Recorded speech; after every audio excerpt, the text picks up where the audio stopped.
think Stripe's funds on hold warnings don't apply to you? A quick search shows just how common it really is. Here's how to see real world examples of Stripe holding funds. Just search Stripe Funds on Hold TrustPilot and open their review page.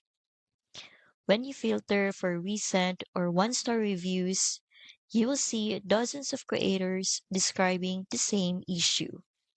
Funds suddenly frozen for weeks or months.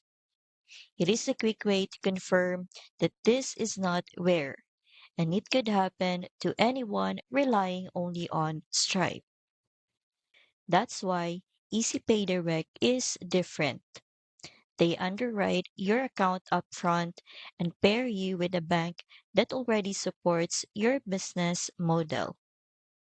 On top of that, you get features like chargeback mitigation and transaction routing, which greatly reduce the chances of frozen funds and keep your payments flowing smoothly.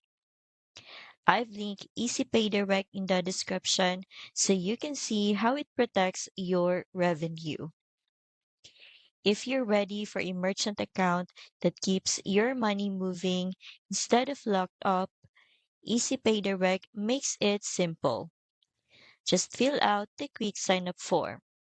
The link's right there in the description.